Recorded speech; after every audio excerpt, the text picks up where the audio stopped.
You guys asked, and I'm here to bring the men. And welcome back, everyone, to hopefully a beautiful day wherever you may be. We are going to dive on into some more madness with this track off of their debut album, One Step Beyond, which I love the way... Can I bring you guys here really quick? I love the way that they're stepping. I love the way that they're leaning with it. That's how We Can't Dance should have looked right there. We're going to listen to this track, Night Boat to Cairo. Like I said, off of this album released 1979. We're listening to it because you, yes, you, and a few others had suggested this, such as Jay Fergs, Wayne Costin, Little City Girl, John Paul Filkins, Mark Harley, I almost said March Harley, AK, Darren Toon, Slicko the Pooh. Did I get all of you? No, hold on. I think I may have. GP Reactions, I See You, Piano Dentist, and W. Pollock. Piano Dentist. You gotta be careful. You can't do those two things at the same time. Even though I guess you could argue you are tickling those ivories. Please clap. And with my stand-up routine surely out of the way, let's go ahead and listen to this song. We will talk about it a little bit after. Here we go.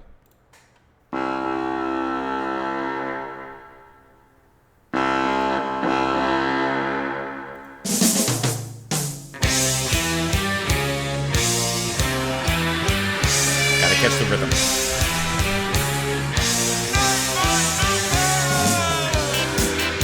There you go.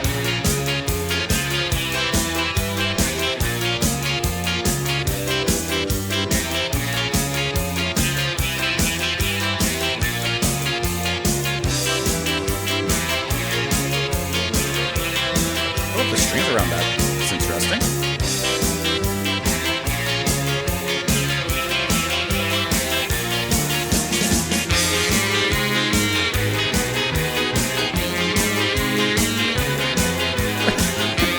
It's a very fun instrumental opening.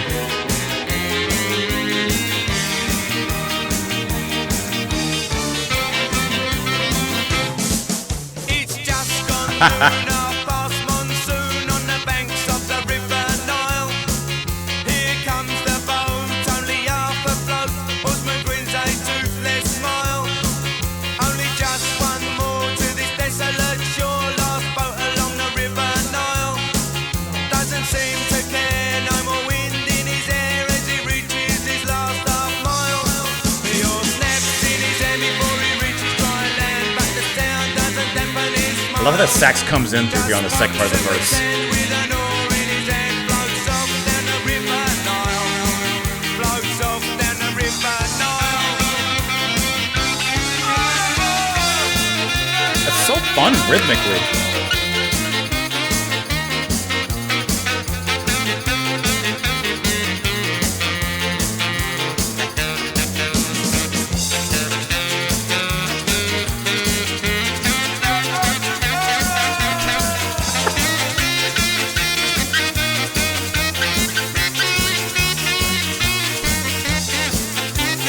Slow down now, huh?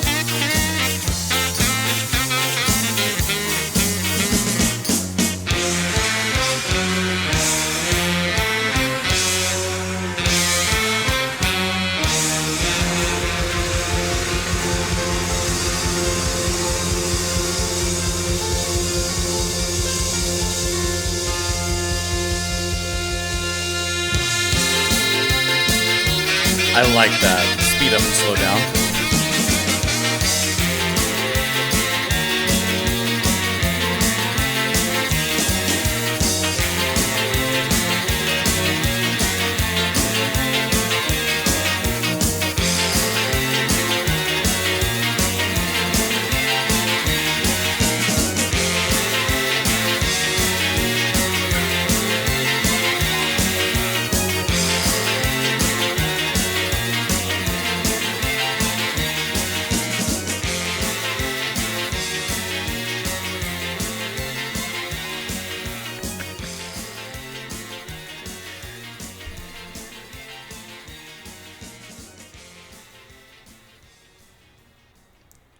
Okay, what a great track, and we're gonna be listening to more madness. You guys can't see it, but when I have Spotify up, it often plays little clips of like music videos and stuff.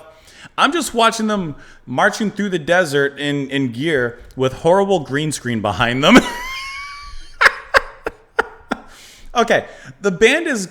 We've listened to 2 tracks from them now. The band is kind of giving me the idea of they're kind of like an XTC, in which they take a certain genre, they take a formula, and they turn it on its head. They give it great writing, excellent musicianship beyond what the standard of the genre is, and then they just go all out, having fun, sending a message, probably everything in between.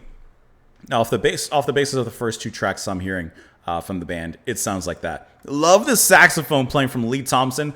I love how just like, to me, zany it's sounding in here, and it fits so well. You know, I mean, it's playing madness, but it's unique in its structure. Even the chords that they play, there's, I'm assuming, live strings or some sort of orchestra happening in the back. I was trying to see if I could find who was directing that, but I don't see anything here immediately.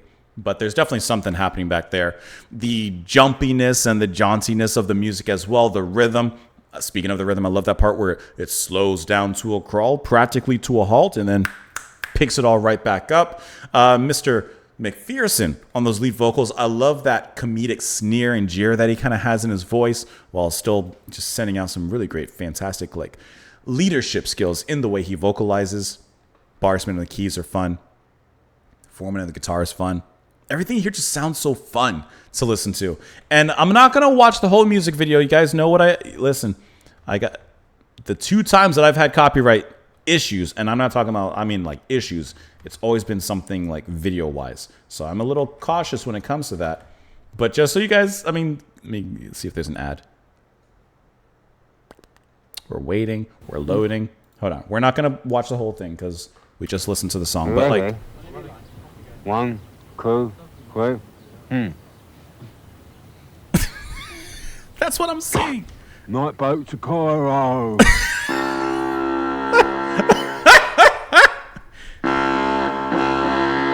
A little foghorn. There's your green screen.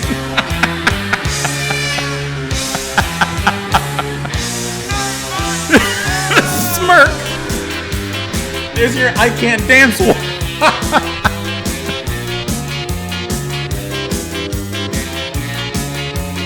That is so good.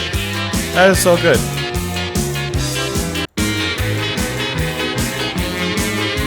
Is it just me? To me, they look so cool. I know they're hamming it up, but like, put it in a sandwich. Come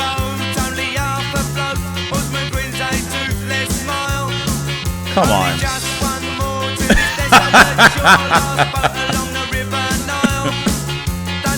That's good. That's good. Like I said, I'm not watching the whole thing here on the video, on this video. I got to be careful of that copyright stuff. But that is hilarious. I love their tongue-in-cheek sense of humor. It comes across so good in the music. Okay, did we even look at the lyrics? I'm slacking with a lacking. It's just gone noon, half past monsoon on the banks of the river Nile. Here comes the boat, only half afloat. Oarsman grins a toothless smile. Only just one more to this desolate shore. Last boat along the river Nile. Doesn't seem to care, no more wind in his hair. As he reaches his last half mile, it is thundering outside and storming. It just started too. It was actually sunny when I started this video.